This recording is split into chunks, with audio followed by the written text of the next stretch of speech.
Hari ini kita merayakan Paskah, saudara. Ya, Paskah itu satu rangkaian kalau dalam perjanjian lama, ya, Paskah itu Passover. Sebenarnya dimulai dari anak domba itu disembeli, saudara. Beberapa hari sebelumnya kita belajar di Keluaran pasal 12, ya, Passover itu dimulai pada waktu tanggal 10 bulan Nisan. Tapi kita di gereja Tuhan mengadopsi Paskah itu sebagai hari kebangkitan Tuhan kita Yesus Kristus. Nah, itu satu paket perayaan, saudara.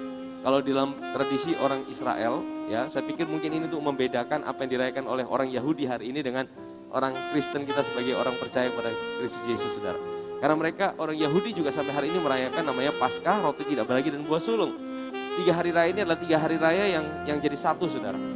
Ya, tapi sebenarnya ini semua gambaran daripada apa yang digenapi oleh Tuhan kita Yesus Kristus, saudara. Ya, kita tahu bahwa ini digenapi oleh Tuhan kita Yesus Kristus. Paskah itu merupakan Passover, bagaimana malaikat maut melewati setiap rumah yang ada tanda darah. Ini bicara apa? Paskah itu dilewati. Kalau saudara ada darah Yesus dalam hidup saudara, saudara dilewati. Maut tidak ada dalam hidup saudara.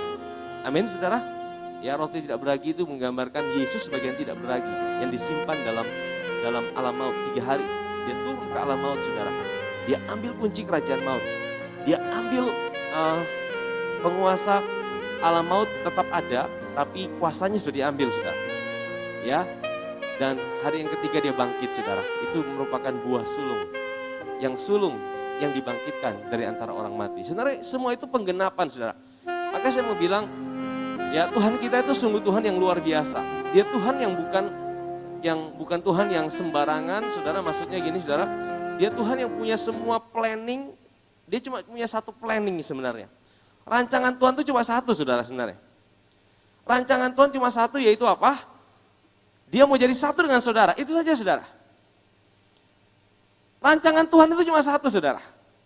Ya, semua yang dikerjakan, semua yang dilakukan, semua yang dikerjakan di alam semesta ini cuma tujuannya cuma satu, saudara.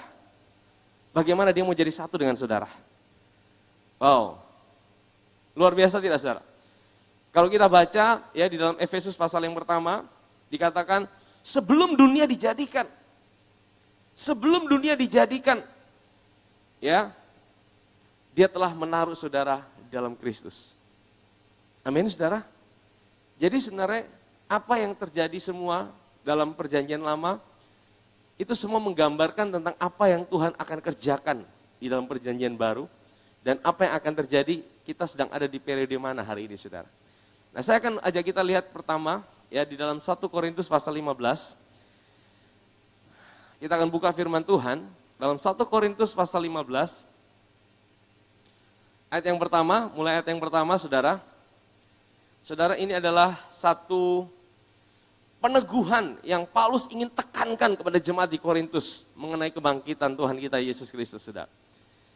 Dan sekarang saudara-saudara, aku mau mengingatkan kamu kepada Injil yang aku beritakan kepadamu. Dan yang kamu terima, dan yang di dalamnya kamu teguh berdiri. Makanya kita datang ke gereja itu selalu diingatkan terus, saudara. Ya, diingatkan apa? Diingatkan akan Injil.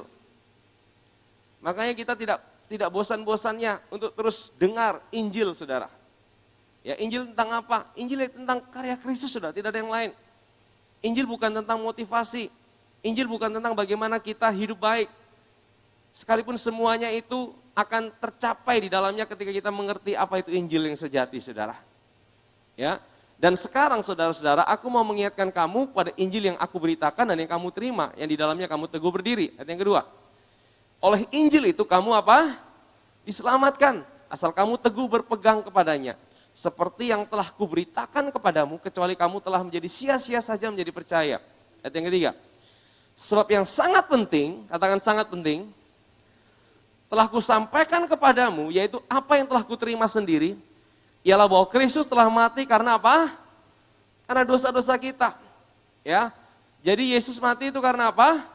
Karena dosa-dosa kita. Ya, karena dosa-dosa yang diwarisi oleh Adam. Adam berbuat dosa, semua manusia berbuat dosa. Ya kan? Sehingga apa? Untuk menyelesaikan dosa itu, saudara, Yesus harus Allah menjadi manusia. Karena tidak ada satu orang pun manusia yang bisa menyelamatkan dirinya sendiri. Tidak ada satu orang pun manusia yang tidak berdosa. Kalau ada satu manusia yang tidak berdosa, maka Yesus tidak harus jadi manusia. Allah tidak harus jadi manusia. Ya, ini sangat penting, saudara. Dan Paulus katakan, dan yang sangat penting telah kusampaikan kepadamu. Yaitu apa yang telah kuterima sendiri, bahwa Kristus telah mati karena dosa-dosa kita. Sesuai dengan apa? Kitab suci. Kitab suci waktu itu, Paulus bilang kitab suci bagian mana, saudara? Waktu Paulus sampaikan itu belum ada perjanjian baru. Yang ada cuma perjanjian lama. Dari sini kita tahu bahwa semua kitab suci itu isinya tentang seorang pribadi. Amin, saudara? Sesuai yang disampaikan oleh kitab suci. Bahkan Yesus sendiri pada waktu dia bangkit, saudara, pada hari kebangkitannya, saudara ingat perjalanan ke Emmaus, ada 2 orang murid. Saudara ingat kisah itu? 2 orang murid itu kan lagi sedih, lagi bimbang. Mereka lagi galau, kenapa? Karena pengharapan mereka sama Yesus ternyata Yesus mati. Mereka lagi bimbang dan sekarang sepertinya mayatnya dicuri.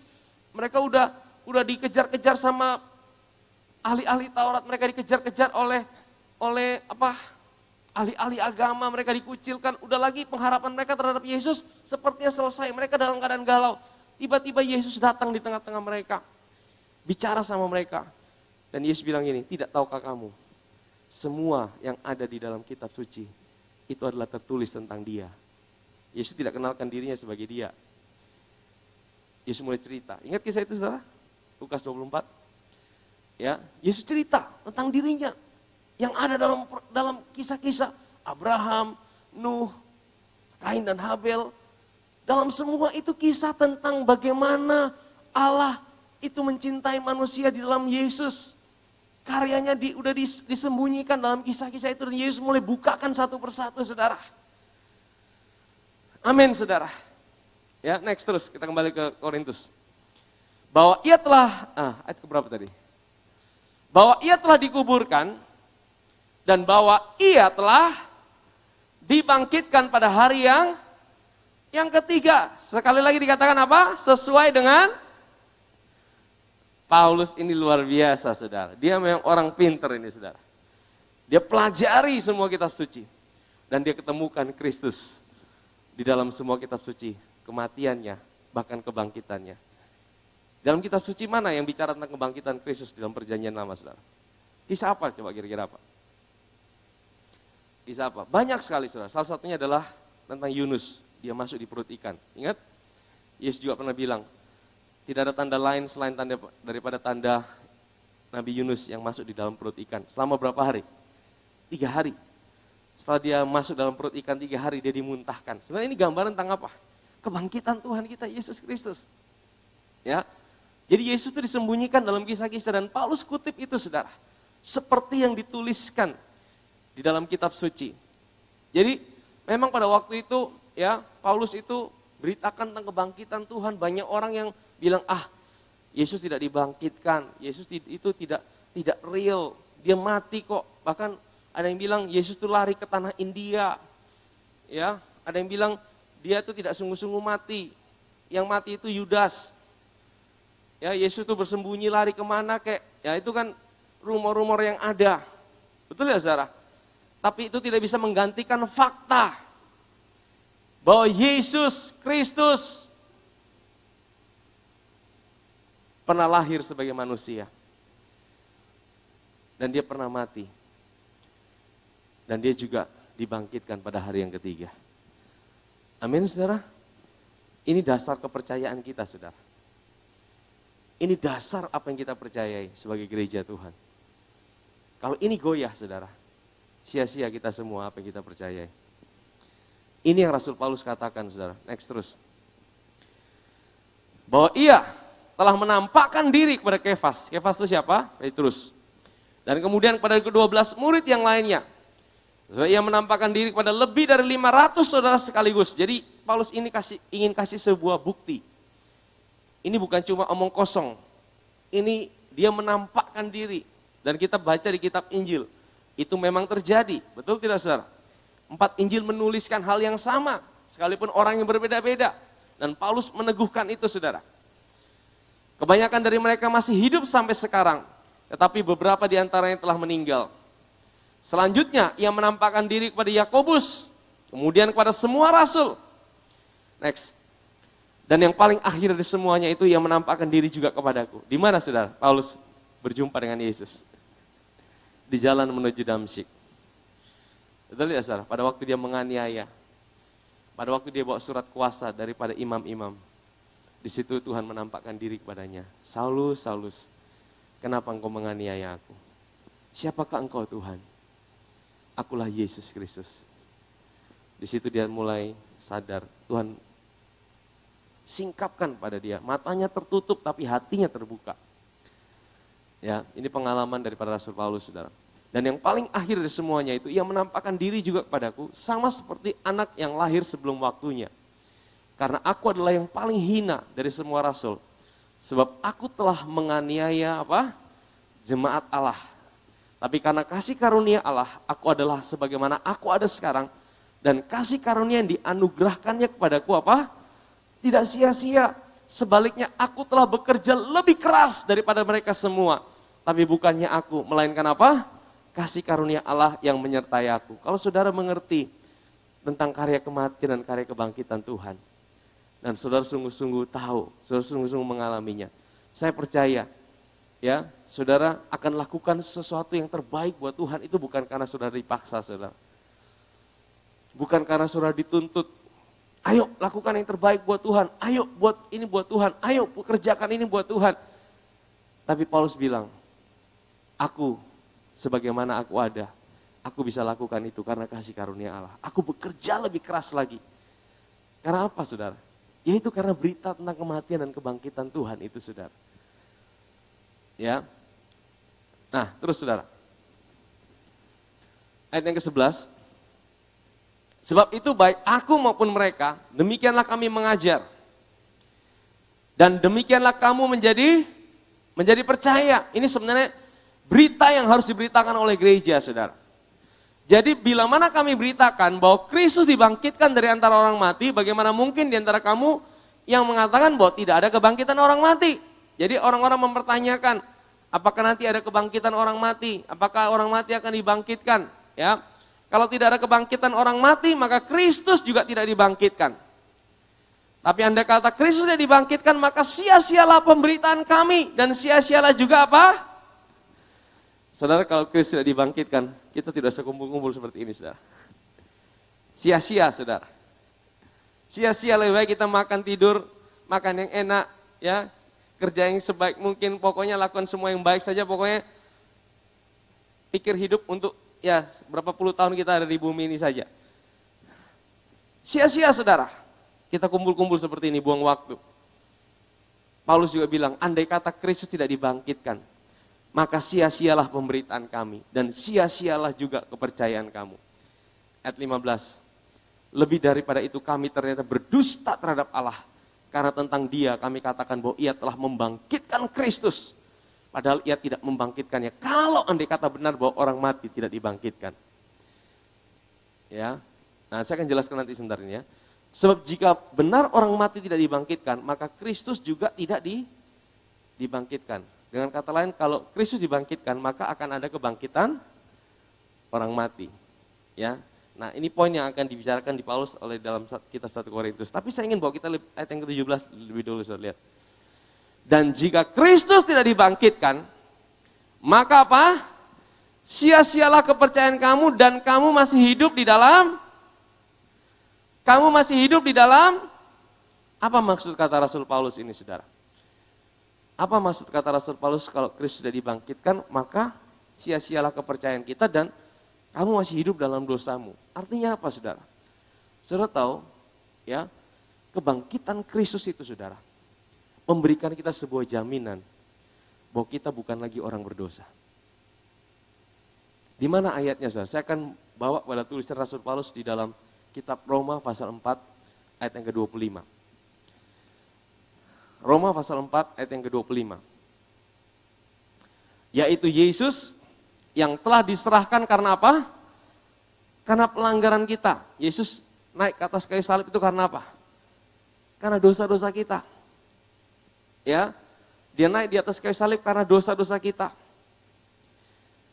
Dia datang sebagai keturunan Adam.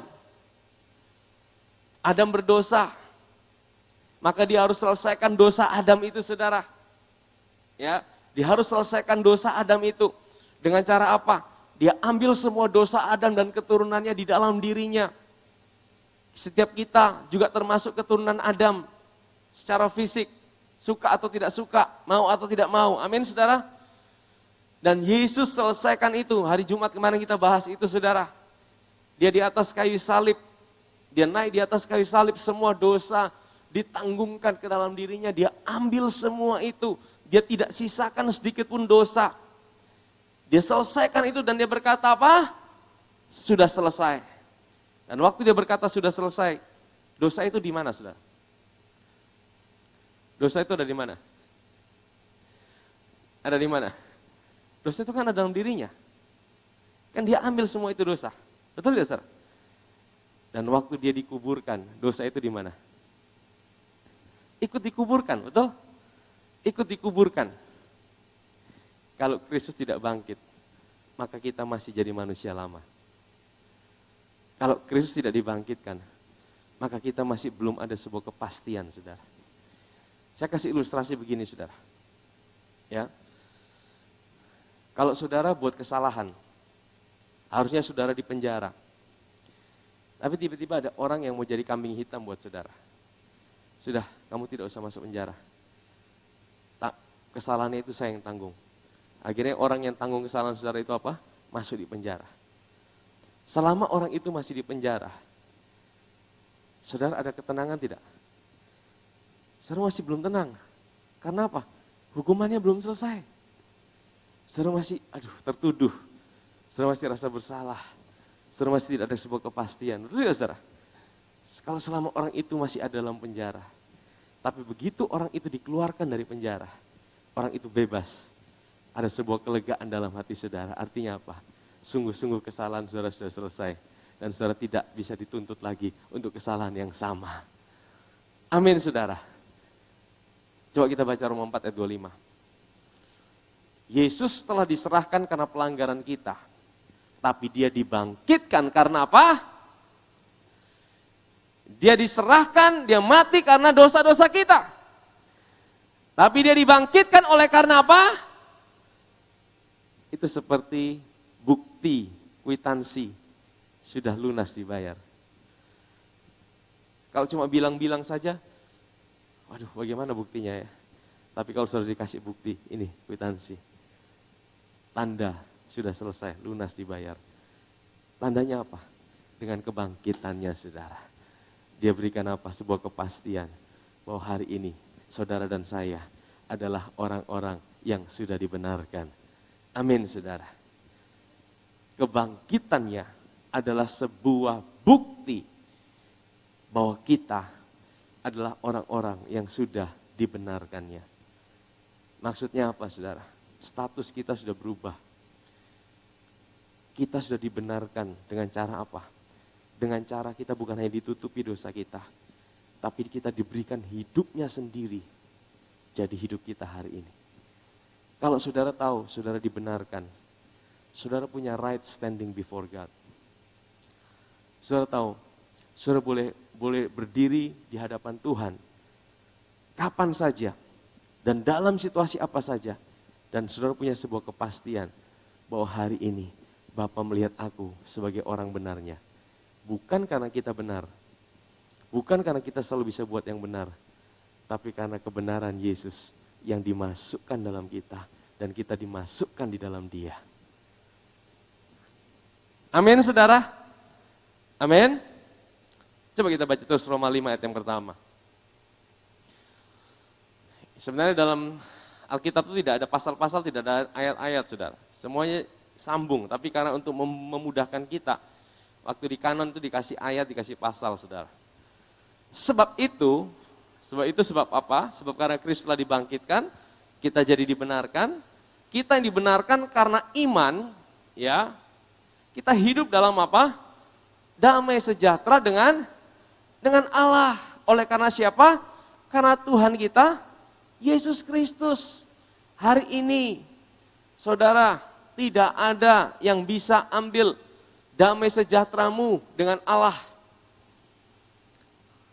Ketika saudara menyadari bahwa hari ini engkau ada di dalam Dia, Dia ada di dalam engkau. Amin saudara.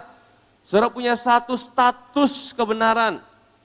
Saudara orang-orang yang dibenarkan karena iman. Saudara bisa selalu datang pada Dia. Kapan saja, dalam situasi apa saja. Ya, hari Jumat kemarin saya bilang, forgiveness of sins is mother of all blessings. Pengampunan dosa itu adalah berkat, ibu daripada segala berkat. Maksudnya apa? Maksudnya gini saudara, kalau saudara tahu saudara sudah diampuni dosa saudara, itu akan membuka kepada berkat-berkat yang lain saudara. Dan ini yang paling penting, saudara dapat sertifikat engkau adalah orang benar Tuhan. Dan sertifikat itu bukan dari manusia, sertifikat itu adalah dari Tuhan sendiri. Bukan karena kita tidak berdosa. Tadi Rasul Paulus berkata kalau Kristus tidak dibangkitkan maka kita masih hidup dalam dosa. Itu bukan sekedar kita berbuat dosa, tapi karena kita belum punya hidupnya Kristus dalam hidup kita. Hidup Kristus bisa kita peroleh hanya dengan kebangkitannya saudara. Hanya dengan kebangkitannya kita bisa dapatkan hidupnya Dia. Amin saudara. Nanti kalau saudara baca dalam 1 Korintus pasal 15, ada dikatakan Adam, manusia pertama. Manusia pertama itu gagal, terpisah dari Allah. Saya kagum sama Tuhan gini saudara. Tuhan itu, kenapa sih Tuhan tidak langsung waktu ciptakan manusia langsung ada dalam Kristus? Kenapa sih Tuhan tidak ciptakan manusia itu di Taman Eden langsung menyatu dengan Kristus, langsung menjadi satu dengan Dia? Tapi Dia ciptakan manusia itu serupa dan segambar, tapi tidak menjadi satu kesatuan saudara. Kenapa saudara? Sekalipun rancangan Tuhan itu dari kekekalan sampai kekekalan cuma satu, Dia mau jadi satu dengan saudara. Tapi harus melewati semua proses yang ada. Adam diizinkan jatuh. Karena kalau Adam tidak jatuh, Allah tidak mengutus anaknya jadi manusia. Saudara, ini skandal. Minggu hari Jumat yang lalu saya katakan ini sebuah skandal yang memalukan. Tapi di balik skandal yang memalukan itu saudara, di situ ada hikmat Tuhan yang luar biasa. Bagaimana Dia mau jadi sama seperti manusia. Dia mengosongkan dirinya. Dia naik di atas kayu salib. Dia selesaikan hidup Adam dan hidup saudara semua di atas kayu salib. Makanya hidup kekristenan itu bukan hidup yang dari jelek jadi baik. Saya perhatikan ini. Kekristenan bukan sekedar dari jelek jadi baik. Hidup dalam kekristenan adalah hidup yang dihidupkan dari mati jadi hidup. Kita harus melewati semua itu. Mati bersama Kristus dan hidup bersama Dia dengan hidup yang baru. Amin saudara? Amin. Waktu kita punya hidupnya yang baru hari ini saudara. Bukan berarti kita hidup sembarangan. Oh kalau gitu saya kan udah dianggap benar sama Tuhan. Saya kan adalah orang benar. Jadi saya bisa hidup sembarangan. Saudara, itu pikiran yang salah saudara. Tapi yang pertama Tuhan sudah memberikan saudara hidup yang baru. Ya. Dan hidupnya Dia sendiri. Dan Rasul Paulus katakan, hidup itu tidak lagi dikuasai oleh dosa. Amin saudara, kita masih bisa gagal, masih bisa. Kita masih bisa jatuh, masih bisa. Tapi di hadapan Tuhan, hari ini, engkau adalah orang benarnya Dia. Amin saudara. Saya seringkali kasih ilustrasi seperti ini saudara. Ya.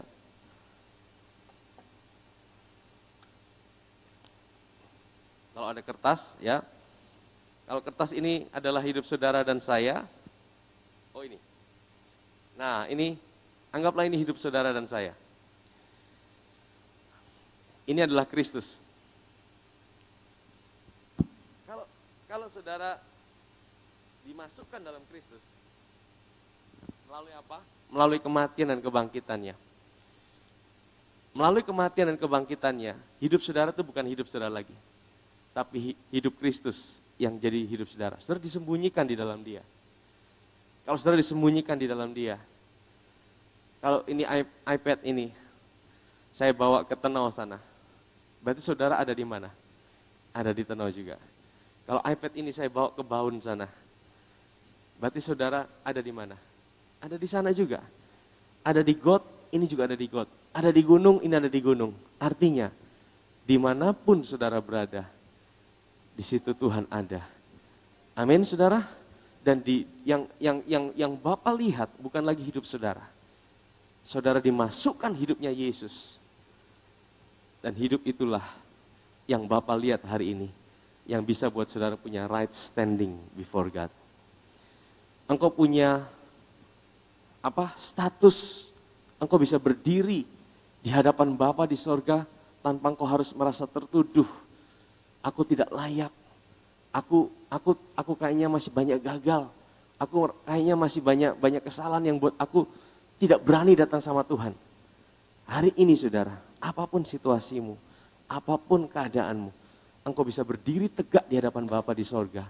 Karena engkau tahu, hari ini engkau ada di dalam Kristus. Amin saudara. Ini penting saudara. Ya, coba kita baca terus saudara. Sebab kita dibenarkan karena iman, kita akan hidup dalam damai sejahtera. Kita hidup dalam damai sejahtera dengan Allah.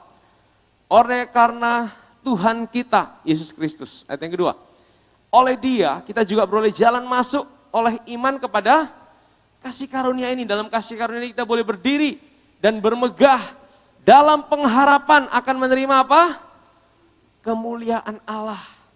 Jadi saudara, yang paling penting adalah, kalau saudara tahu, diri saudara adalah orang yang dibenarkan karena Allah. Dibenarkan karena iman, saudara akan punya damai sejahtera. Dan damai sejahtera itu akan membuka semua pintu yang lain. Itu membuat saudara bisa memiliki pengharapan. Amin saudara? Sebenarnya kita masih punya pengharapan di dunia ini. Sebenarnya kita masih punya kerinduan. Boleh tidak saudara? Boleh tidak? Boleh saudara. Kalau orang tidak lagi punya pengharapan, waduh, hidupnya seperti tidak ada yang menggerakkan dia saudara. Tapi pengharapan kita bukan kepada dunia ini. Pengharapan kita ada di dalam Kristus. Amin saudara? Ya. Coba kita ke Efesus pasal yang kedua, saya ingin tunjukkan sebelum kita kembali ke 1 Korintus pasal yang ke 15 tadi. Efesus pasal yang kedua, kita lihat dari ayat yang ke-4 saudara.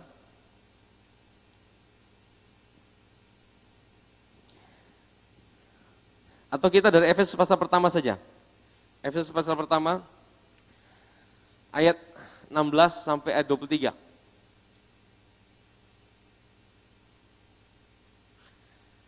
Aku pun tidak berhenti mengucap syukur karena kamu, dan aku selalu mengingat kamu dalam doaku, kata Rasul Paulus. Dan meminta kepada Allah Tuhan kita Yesus Kristus, yaitu Bapa yang mulia itu, supaya Ia berikan kepadamu roh hikmat dan wahyu untuk apa?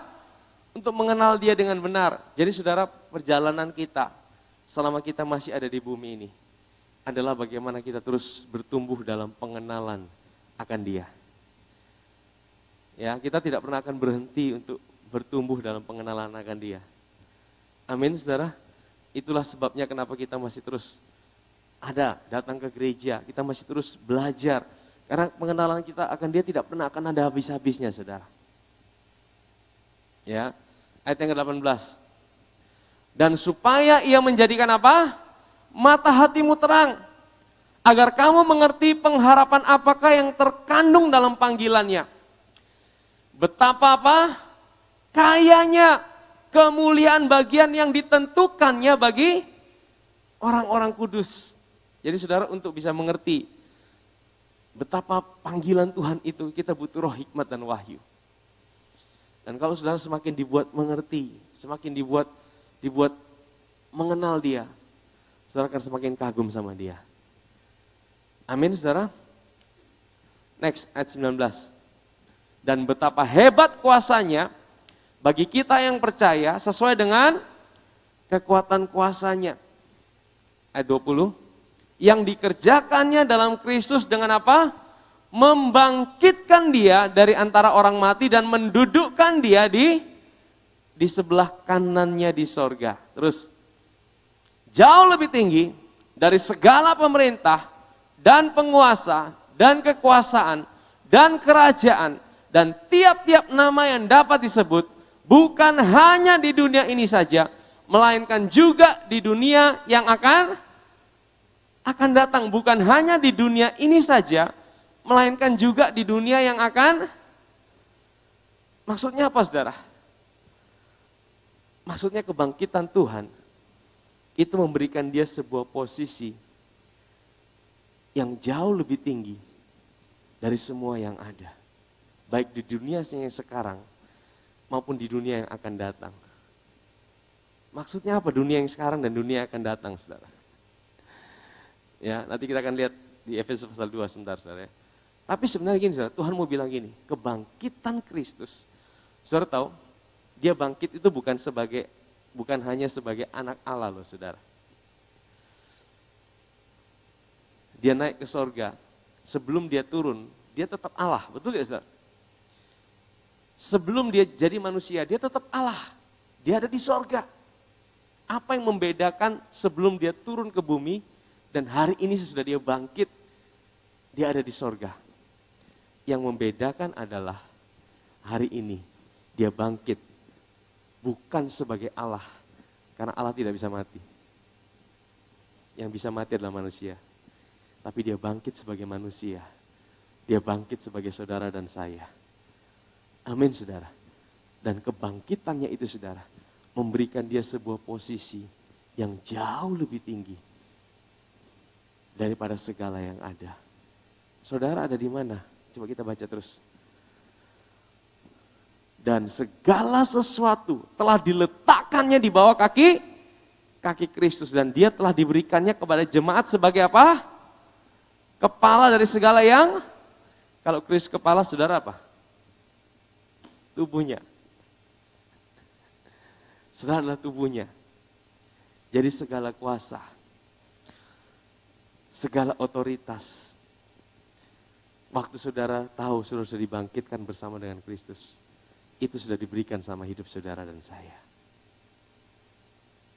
Amin, saudara. Kita punya posisi yang jauh lebih tinggi daripada segala yang ada. Mungkin kau berkata, saya di dunia ini bukan siapa-siapa.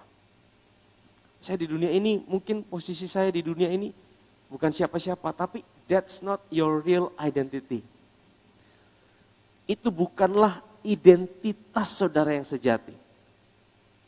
Identitas saudara yang sejati bukan ditentukan, oh saya ini adalah kepala dinas, oh saya ini adalah gubernur, oh saya ini cuma orang biasa. Itu bukan identitas saudara. Identitas saudara itu ada di dalam Kristus. Amin, saudara. Bagaimana engkau melihat identitasmu hari ini? Kalau engkau melihat identitasmu pada apa yang ada di dunia, engkau akan gampang terombang-ambing. Engkau akan gampang naik turun. Karena semua yang ada di dunia ini sifatnya sementara. Tapi kalau engkau menaruh identitasmu pada Kristus, ada di dalam Kristus, dan apa yang dia sudah kerjakan melalui kematian dan kebangkitannya, engkau tahu, dia sudah duduk di sebelah kanan Bapa di sorga untuk selama-lamanya. Artinya tidak ada yang bisa merubah identitas saudara di dalam Kristus. Tidak ada yang bisa mengganggu-gugat posisi saudara di dalam Kristus. Dikatakan engkau jauh lebih tinggi daripada semua penguasa-penguasa, baik di dunia yang sekarang maupun di dunia yang akan datang. Hari Jumat kemarin saya bilang gini, Tuhan kenapa sih Tuhan iblis itu tidak dibinasakan saja? Tahukah saudara bahwa sejak manusia pertama jatuh dalam dosa, posisi manusia itu di bawah iblis. Karena dia ditipu secara sah oleh iblis. Dan Tuhan tidak bisa langsung binasakan iblis. Iblis kau kurang ajar ya, pergi sana. Tidak bisa, saudara. Karena manusia ditipu secara sah. Dan manusia serahkan itu secara sah, otoritas itu. Iblis bisa punya akses naik ke surga. Dan posisi iblis di atas manusia. Makanya Tuhan itu saya katakan, kau sungguh indah tiada taranya, sungguh menakjubkan, sungguh ajaib untuk dimengerti, lebih dari semua yang ada, hikmatmu tiada terselami. Mana ada, saudara, hikmat? Dia mau jadi manusia itu, saudara. Iblis juga tidak sampai terpikir seperti itu. Iblis pikir kematiannya selesai, dia menang. Tapi dia tidak tahu, di balik kematiannya, itu adalah puncak kekalahan daripada iblis. Di mana iblis dilucuti, senjatanya diambil. Dan waktu Kristus bangkit, dia bukan bangkit sebagai anak Allah. Dia bangkit sebagai anak manusia. Dan dia berikan saudara kembali posisi yang hilang, yang sempat direbut oleh iblis. Amin, saudara. Kebangkitannya memberikan kita sebuah posisi, identitas yang baru di dalam Kristus. Artinya apa, saudara? Artinya apapun yang saudara hadapi di bumi ini, ketahuilah, engkau tidak dikuasai, tapi engkau yang berkuasa atasnya. Amin, saudara. Engkau tidak dikuasai oleh depresimu. Engkau tidak dikuasai oleh stres. Engkau tidak dikuasai oleh ketakutanmu. Engkau tidak dikuasai oleh situasimu. Tapi engkau punya otoritas atas setiap apa yang engkau sedang jalani dalam hidupmu. Amin, saudara. Karena apa? Segala kuasa telah diberikannya kepada hidup saudara dan saya. Karena saudara dan saya adalah tubuhnya dia. Amin, saudara. Jadi dia sekarang ada di sorga, itu bukan sebagai Allah saja, tapi sebagai kepala dari sebuah manusia yang baru. Kepala daripada manusia yang baru. Ya. Coba kita ke Efesus pasal yang kedua. Kita lihat dari ayat yang keempat. Tapi Allah yang kaya dengan rahmat dan oleh karena kasih-Nya yang besar yang dilimpahkannya kepada kita, telah menghidupkan kita bersama-sama dengan Kristus waktu kebangkitannya. Sekalipun kita telah mati oleh kesalahan-kesalahan kita, oleh kasih karunia kamu diselamatkan. Dan di dalam Kristus Yesus, Ia telah membangkitkan kita juga. Membangkitkan kita juga. Jadi peristiwa kematian dan kebangkitan itu satu paket dan tidak bisa dipisahkan, saudara. Kita mati bersama Kristus, kita dikuburkan bersama Dia, dan kita deklarasikan melalui peristiwa baptisan, saudara. Dan kita dibangkitkan juga bersama-sama dengan Dia. Kita punya hidupnya yang baru. Amin. Nah, firman Tuhan bilang apa? Dan memberikan tempat bersama-sama dengan Dia di, sekali lagi ini peneguhan, posisi kita hari ini. Posisi kita ada bersama-sama dengan Dia. Di mana? Di sorga. Ini bicara tentang otoritas, ini bicara identitas. Ini bicara tentang siapa diri kita hari ini dalam Kristus. Dan ini menunjukkan bahwa hidup kita ini sungguh berharga, saudara. Ya, jangan pernah kita malu menjalani hidup ini. Kalau engkau tahu siapa dirimu di dalam Kristus. Jangan pernah menyerah dan berputus asa atas setiap keadaan yang mungkin kau sedang hadapi hari ini. Karena engkau tahu engkau punya otoritas atas setiap situasi yang sedang kau hadapi. Karena apa? Otoritas itu Tuhan yang berikan dalam hidup saudara dan saya. Amin, saudara. Ayat yang ke-7. Supaya, nah ini saudara, pada masa yang akan datang, Ia menunjukkan kepada kita apa? Kekayaan kasih karunia-Nya yang melimpah-limpah Jadi saudara, saya tidak setuju kalau hari-hari ini disebut sebagai zaman anugerah. Ada yang berkata bahwa ini adalah zaman anugerah. Berarti kalau ada zaman anugerah, selesai zaman anugerah, zaman apa dong? Firman Tuhan berkata, pada masa yang akan datang, anugerahnya itu semakin melimpah-limpah. Ini bukan zaman anugerah, ini zaman gerejanya. Amin, saudara. Karena anugerah Tuhan itu tidak bisa dibatasi oleh satu masa. Anugerah Tuhan itu dari awal sampai akhir di dalam kekekalan.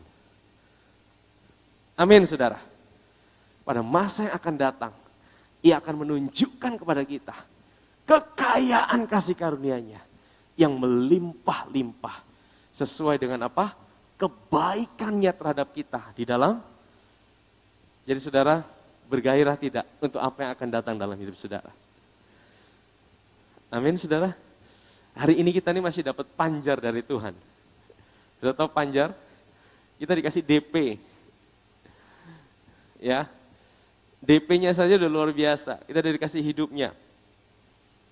Tapi masih akan ada jauh yang lebih besar yang Tuhan janjikan buat kita di masa yang akan datang. Kekayaan kasih karunia yang begitu melimpah-limpah. Saudara, saya bayangkan apa, saudara? Apa yang kita alami hari ini di bumi tidak dapat disamakan dengan apa yang akan kita alami di masa yang akan datang.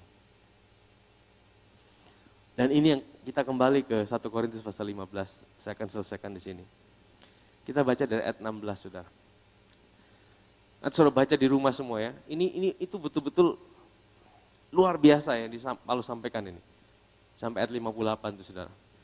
Sebab jika benar orang mati tidak dibangkitkan, maka Kristus juga tidak dibangkitkan. Artinya kalau Kristus dibangkitkan, maka akan ada kebangkitan orang mati. Nah, biasanya kalau saya khotbah ini di ibadah penghiburan, ya kan? Supaya ingatkan kita lagi bahwa kematian tubuh ini bukanlah akhir daripada segala-galanya. Karena tubuh kita ini tubuh warisan Adam. Tubuh warisan Adam itu pasti akan kembali kepada tanah. Ya, karena tubuh kita ini dari tanah akan kembali kepada tanah. Tuhan bentuk Adam itu dari debu tanah. Betul tidak, saudara? Yang dari Tuhan kembali kepada Tuhan, itu apa? Rohnya. Yang dari tanah kembali kepada tanah. Tapi waktu Yesus bangkit, saudara. Nah, mari. Jika Kristus tidak dibangkitkan, maka sia-sialah kepercayaan kamu dan kamu masih hidup dalam dosamu. Demikian juga binasa orang-orang yang mati dalam Kristus. Next. Jikalau kita hanya hidup dalam hidup ini saja, menaruh pengharapan pada Kristus, maka kita adalah orang-orang yang paling malang dari segala manusia. Tapi yang benar ialah, nah ini saudara, yang benar ialah bahwa Kristus telah dibangkitkan dari antara orang mati sebagai yang apa? Yang sulung dari orang-orang yang telah.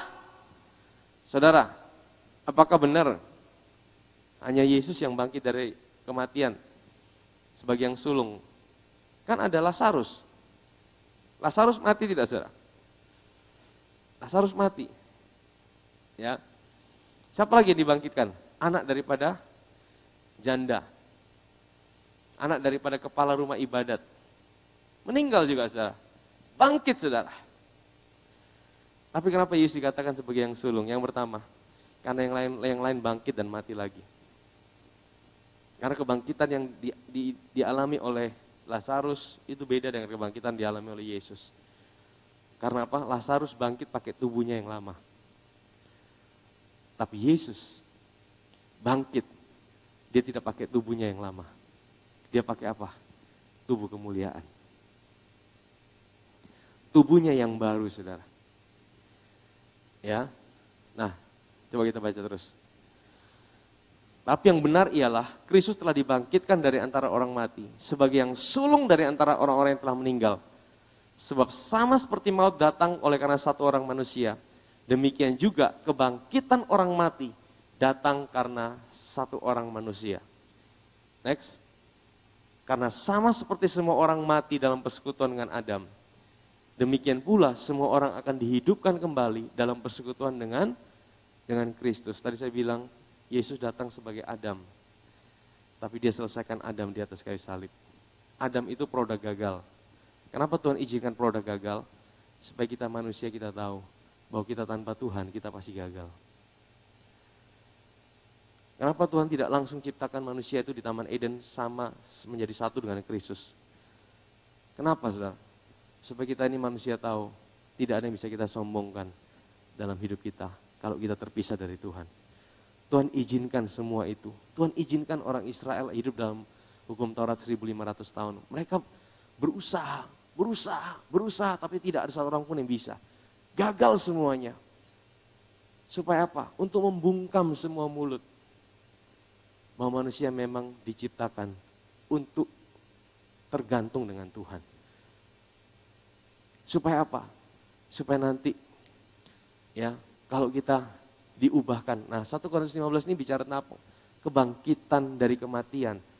Itu bicara tentang apa? Paulus juga bicara tentang rapture di sini. Paulus bicara tentang pengangkatan di sini. Paulus bicara tentang bagaimana tubuh kita ini akan diubahkan sama seperti Kristus bangkit dengan tubuh yang baru. Kita juga akan dibangkitkan dengan tubuh yang sama. Paulus berkata, ya, ada tubuh alamiah, ada tubuh rohaniah. Dia bisa berkata ada tubuh rohaniah, tubuh yang bukan dari debu tanah. Tapi tubuh itu langsung Tuhan sendiri yang ciptakan. Dan tubuh itu sempat dipakai oleh Yesus waktu dia bangkit dari antara orang mati. Tubuh itu apa saudara? Saya sering bilang, tubuh itu bisa makan. Tubuh itu bisa makan ikan bakar, betul? Yesus bisa makan ikan bakar dengan murid-muridnya.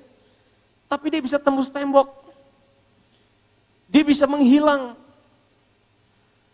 Dia tidak bisa sakit, dia tidak bisa tua. Dan Yesus naik ke surga dengan tubuh yang sama yang akan nanti kita punya. Saya lihat betapa Tuhan itu luar biasa. Manusia pertama gagal, binasa, Adam. Tapi dia gantikan dengan satu manusia yang baru, Kristus. Kristus itu adalah yang diurapi, Mesias. Dia ciptakan satu manusia baru. Dan dia bawa saudara saya punya hak kesempatan yang sama. Untuk bisa punya bagian yang sama di dalam dia. Ini yang dikatakan tadi Rasul Paulus. Kasih karunia yang akan datang itu jauh lebih besar. Waktu saya merenungkan ini Tuhan, saya tidak bisa bayangkan. Ini tidak ada di Alkitab sih, ini saya punya pikiran saja. Ya saudara bisa percaya, bisa tidak saudara. Nanti galaksi itu jadi tempat bermain kita saudara. Karena jumlah manusia yang puluhan miliar orang-orang yang dibenarkan. Kita bisa terbang, tidak perlu pesawat saudara. Hari ini pesawat bisa jatuh, karena cuaca buruk pesawat jatuh. Nanti tidak ada cuaca buruk, tidak ada matahari. Karena Tuhan sendiri menjadi matahari. Tapi kita punya tubuh kemuliaan. Ada tubuh, bisa makan. Tapi tubuh itu tidak bisa tua. Tubuh itu tidak bisa mengalami kematian. Tubuh itu akan ada untuk selama-lamanya. Saudara, kita sungguh-sungguh merindukan hal itu. Saudara. Itu pengharapan. Pengharapan kita sebagai orang percaya. Amin saudara. Itu pengharapan kita saudara. Makanya satu saja yang belum kita lihat. Tapi Tuhan sudah kasih kita panjarnya. DP-nya apa? Dia kasih Roh Kudus dalam hidup kita. Sebagai jaminan kita akan memperoleh apa yang dijanjikannya itu saudara. Amin saudara. Jadi kebangkitan Kristus itu saudara. Ini satu hal yang sangat dahsyat. Oh tadi saya lupa tampilin. Saya pernah ada di tempat di mana Yesus sempat nginap beberapa hari saudara. Ya. Nah ini saudara. Oh suaranya tidak ada. Di Garden Tomb, kuburan tempat Tuhan Yesus dimakamkan. Tapi puji Tuhan hari ini kalau kita lihat kuburan ini sudah kosong. Itu mengatakan bahwa Yesus yang kita sembah tidak mati. Dan itu mereka yang berkesaksian bahwa hari ini waktu Yesus sudah bangkit kita di orang-orang menangis. Amin. Suaranya kurang jelas, ya. Maklum tidak pakai mic. Nanti kalau saya ke sana lagi ada kesempatan ke sana, saya akan pakai mic supaya bisa jelas, saudara. Di tempat itu Yang mau silakan berdoa, kita bisa pergi sama-sama. Itu Garden Tomb. Itu tempat di mana Yusuf Arimatea kasih pakai tempatnya sementara. Yesus cuma pinjam berapa hari, saudara. Ya, kalau boleh di dalam itu ada tulis, He is not here, He is risen. Dia tidak ada di sini, Dia sudah dibangkitkan. Saudara, ini sebagai sebuah bukti kebangkitan Kristus yang pertama berikan kita sebuah status kebenaran. Ya, kita dibenarkan. Kita jadi orang yang sudah benar, bukan karena apa yang kita buat. Kita boleh punya right standing before God. Kita punya status berdiri di hadapan Bapa di sorga. Dan saudara boleh datang sama Bapa di sorga kapan saja. Saudara tidak perlu takut, saudara tidak perlu takut tertolak, saudara tidak perlu takut akan dibuang sama Bapa. Karena apa? Karena Kristus adalah hidup saudara hari ini. Bapa tidak melihat saudara sendiri, tapi Bapa melihat Kristus adalah hidupmu. Yang kedua, saudara punya otoritas yang diberikan karena kebangkitannya. Engkau ada bersama-sama dengan Kristus di sorga. Itu posisi saudara dan saya hari ini di dalam Kristus. Situasi saudara tidak menguasai saudara. Ya, keadaan saudara tidak menguasai saudara.